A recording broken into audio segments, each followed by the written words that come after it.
Hello friends, thanks for clicking this video. இந்த வீடியோல நம்ம என்ன பார்க்க போறோம்னா conscious memory, subconscious memory. Nothing but conscious mind என்ன, சப்கான்ஷியஸ் மைண்ட் என்ன, ஒரு டேட்டாவை எப்படி கான்ஷியஸ் மெமரியில ஸ்டோர் பண்றது அண்ட் சப்கான்ஷியஸ் மெமரியில எப்படி ஸ்டோர் பண்றது. அட் த சேம் டைம் மொத்தமா நம்மளோட மெமரி கெப்பாசிட்டி என்ன, நம்மளோட பிரெயினோட மெமரி கெப்பாசிட்டி என்ன, இதெல்லாம் பத்தி தான் இந்த வீடியோல பார்க்க போறோம். இந்த வீடியோ மெமரி பவர்ன்ற கேட்டகரியில இருக்கு. ஸோ பவரிங் அவர் மெமரி அப்படிங்கிற கேட்டகரி வீடியோ. நான் உங்கள் மகேஷ். ஸ்டார்ட் பண்ணிடலாமா? கான்ஷியஸ் மெமரி, சப்கான்ஷியஸ் மெமரி சொல்றோம். அதுக்கு ஈக்குவலண்டா ஒரு எக்ஸாம்பிள் எடுத்துப்போம். நமக்கு எல்லாம் மொபைல் ஃபோன்ஸ் தெரியும், லேப்டாப்ஸ் தெரியும். மொபைல் ஃபோன், லேப்டாப்ஸ் எல்லாம் ரேம், ரோம் சொல்லுவாங்க. Random access memory and then read only மெமரின்னு. ரேம் எப்பயுமே கம்மியாக இருக்கும் அண்ட் தென் ரோம் அதிகமாக இருக்கும். ஃபார் எக்ஸாம்பிள் 8 GB ரேம் இருக்கிற ஒரு மொபைல் எடுத்தீங்கன்னா அதுல ரோம் வந்து 128 GB அது இருக்கும். 64 128. அதுதான் அதே தாங்க இங்கே சப்கான்ஷியஸ், கான்ஷியஸ். கான்ஷியஸ்ங்கிறது சின்னதா இருக்கும், ரேம் மாதிரி டெம்பரரி ஸ்டோரேஜ். அண்ட் தென் சப்கான்ஷியஸ்ங்கிறது பெரிய லெவல்ல இருக்கும், அதாவது கான்ஷியஸை விட பெருசா இருக்கும், அது பர்மனன்ட் ஸ்டோரேஜ். இப்போ ஒரு டேட்டாவை நான் கான்ஷியஸ்ல ஸ்டோர் பண்ணி வச்சிருக்கேன்னா ரொம்ப நாள் இருக்காது. அதுவே ஒரு டேட்டாவை நான் சப்கான்ஷியஸ்ல ஸ்டோர் பண்ணா பெர்மனண்டா இருக்கும் அப்படிங்கிறது தான். ஸோ இதை வந்து ஒரு எக்ஸாம்பிளோட பார்ப்போம். ஃபர்ஸ்ட் வந்து இது ஒரு எக்ஸாம்பிள் எடுத்துப்போம். ஒரு ஸ்டோர் ரூம் இருக்கு, அதுக்கு முன்னாடி ஒரு செக்யூரிட்டி ரூம் இருக்கு. ஒரு பர்சன் வராங்க, அந்த பர்சன் வந்து செக்யூரிட்டி ரூம்ல என்ன பண்ணுவாங்க, செக் பண்ணுவாங்க அந்த பர்சன் குட்டா பேடா. எக்ஸாம்பிளுக்கு குட் பேட். குட்னா உள்ள அனுப்புவாங்க ஸ்டோர் ரூம்குள்ள, இல்லைன்னா வெளியே அனுப்பிடுவாங்க. அப்படியும் இல்லைன்னா இன்னொரு சாய்ஸ் வெயிட் பண்ணுங்கன்னு சொல்லுவாங்க. இந்த 3 விஷயம் தானே இருக்கும். அதே தாங்க கான்ஷியஸ், சப்கான்ஷியஸ். கான்ஷியஸ்ங்கிறது இங்க செக்யூரிட்டி ரூம் அண்ட் தென் அந்த ஸ்டோர் ரூம்ங்கிறது நம்மளோட சப்கான்ஷியஸ். நம்ம முழிச்சிருக்கும் போது தான் கான்ஷியஸ் ஒர்க் ஆகும், தூங்கிட்டு இருக்கும் போது கான்ஷியஸ் தூங்கிட்டு இருக்கும். ஸோ சப்கான்ஷியஸ் மட்டும்தான் ஒர்க் ஆகும். சப்கான்ஷியஸ் த்ரூ அவுட் எல்லா நேரமும் முழிச்சிருக்கும், எல்லா நேரமும் அது ஒர்க் பண்ணிட்டு இருக்கும். இப்ப நம்ம சொன்னோம்ல, ஒரு பர்சன் வராங்க, அவங்களுக்கு குட்டா பேடா செக் பண்றது, அதுதான் கான்ஷியஸ் பண்ணும். ஒரு டேட்டாவை நீங்க ஸ்டோர் பண்ண போறீங்கன்னா கான்ஷியஸ் இதை எடுத்துக்கலாமா வேணாமா, இல்ல இது கரெக்டா ரிலவெண்டா இருக்குமா இருக்காதா, இது குட்டா பேடா அப்படிங்கறதெல்லாம் செக் பண்ணி தான் கான்ஷியஸ் சப்கான்ஷியஸுக்கு உங்களுக்கு அனுப்பும். ஸோ அப்போ அந்த செக் பண்ணும்போது சில டேட்டாஸ் என்ன பண்ணும், வெயிட்டிங் வைக்கும். அந்த வெயிட்டிங்லாம் எங்க ஸ்டோர் ஆகும்னா உங்களோட கான்ஷியஸ் மெமரியில ஸ்டோர் ஆகும். அது டெம்பரவரி தான். ஸோ நான் எப்படி ஒரு கான்ஷியஸ்ல இருக்கிற டேட்டாவை சப்கான்ஷியஸுக்கு மாத்துறது அப்படின்றத பார்க்கலாம். ஸோ சப்கான்ஷியஸ்ங்கிறதுக்கு நமக்கு எக்ஸாம்பிள் தெரியும். ஏன்னா நம்ம breathing and then heart beat பர்ஃபெக்டா ஒர்க் ஆகுது, பாடி ஃபங்க்ஷனிங் கரெக்டா இருக்கு. இது எல்லாத்துக்கும் காரணம் என்னன்னா சப்கான்ஷியஸ். இது எல்லாத்தையும் கண்ட்ரோல் பண்றது யாருன்னா சப்கான்ஷியஸ். சப்கான்ஷியஸ் பண்றதுனாலதான் எல்லாம் பர்ஃபெக்டா இருக்கு. கான்ஷியஸா பண்ணோம்னா முடியாது, ஏன்னா தூங்கும்போது கான்ஷியஸ் ஒர்க் ஆகாது அப்படிங்கிறது நமக்கு தெரியும். சரியா? ஸோ இப்போ நம்ம அந்த பாடி ஃபங்க்ஷனிங் எல்லாம் பர்ஃபெக்டா நடக்குது அப்படின்றது சொன்னோம். இதுக்கு ஒரு எக்ஸாம்பிள், நம்ம கான்ஷியஸ்ல இருந்து சப்கான்ஷியஸுக்கு ஒரு டேட்டாவை எப்படி மாற்றணும். நான் கான்ஷியஸ்ல இப்போ ஸ்டோர் பண்ணி வச்சிருக்கேன், இப்போதைக்கு சப்கான்ஷியஸ்ல ஸ்டோர் பண்ணணும். நான் என்ன பண்ணணும் அப்படின்னா, ஃபர்ஸ்ட் நம்ம கான்ஷியஸ் ஒரு எக்ஸாம்பிள் எடுத்துப்போம். நம்ம பைக் ரைடிங் தெரியும்னு நினைக்கிறேன், எல்லாரும் பைக் ஓட்டுவீங்க. பைக் ஃபர்ஸ்ட் ஓட்டும் போது என்ன பண்ணிருப்போம், பயந்துட்டே ஓட்டிருப்போம். ஸோ பிரேக் எப்படி அப்ளை பண்றது, எப்போ பண்றது, கியர் எப்போ மாத்துறது, இதெல்லாம் ஒன்னும் கான்ஷியஸா பார்த்து பண்ணிருப்போம் ஃபர்ஸ்ட்.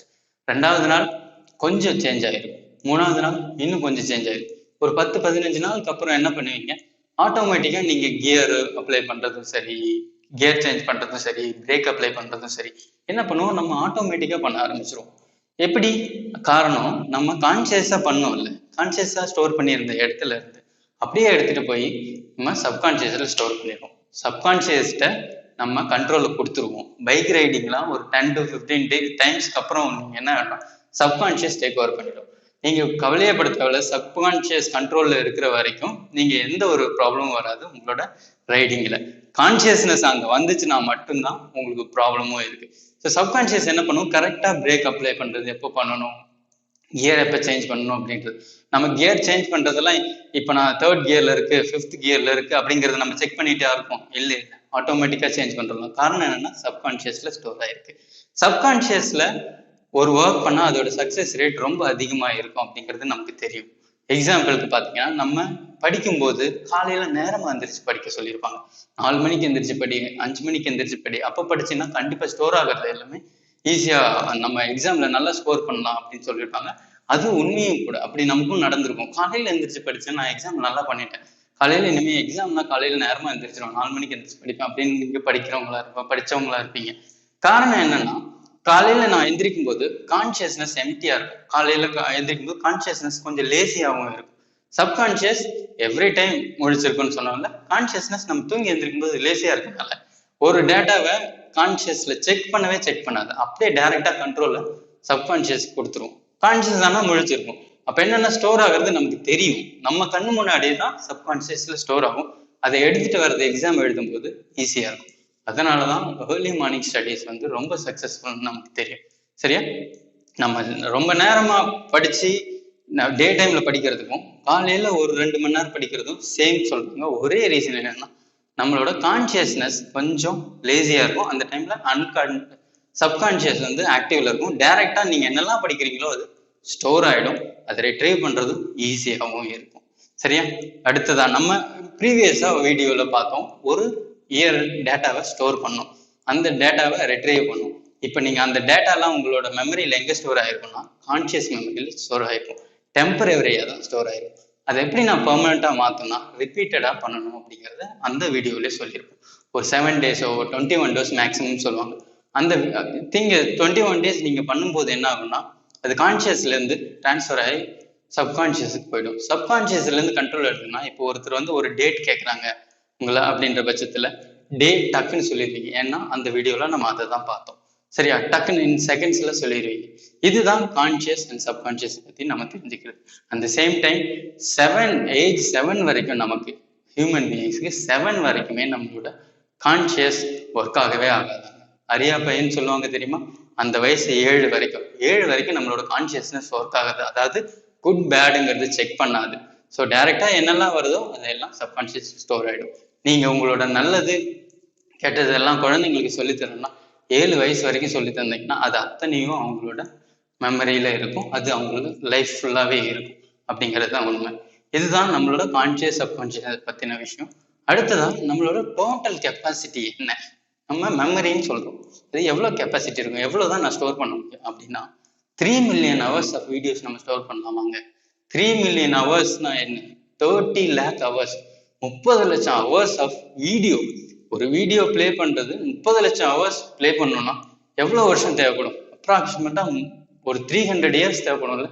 30 லட்சம் ஹவர்ஸ் பிளே பண்ணணும்னா அவ்வளோ பெரிய வீடியோவை நம்மளோட மெமரியில ஸ்டோர் பண்ணலாம். அவ்வளோ பெரிய சைஸ் மெமரி நமக்கு இருக்கு. ஸோ அந்த மெமரியெல்லாம் நம்ம எப்படி யூஸ் பண்ணலாம், நம்ம எப்படி conscious memory, subconscious memory, conscious mind, subconscious மைண்டை ஸ்டிமுலேட் பண்ணலாம், யூஸ் பண்ணலாம் அப்படிங்கிறதெல்லாம் நம்மளோட அப்கமிங் வீடியோஸ்ல பார்க்கலாம். ஓகேவா? உங்களுக்கு இந்த வீடியோ பிடிச்சிருந்தா லைக் பண்ணுங்க, ஷேர் பண்ணுங்க, ஃப்ரெண்ட்ஸ் கூட ஷேர் பண்ணுங்க அண்ட் சப்ஸ்கிரைப் பண்ணுங்க. எஸ்பெஷலி கமெண்ட் பண்ணுங்க, என்ன வீடியோ பிடிச்சிருக்கா பிடிக்கலையா அப்படிங்கிறத பத்தி. ஓகேவா? அடுத்ததா ஒரு வீடியோவில் மீட் பண்ணலாம். Love you all. தேங்க்யூ.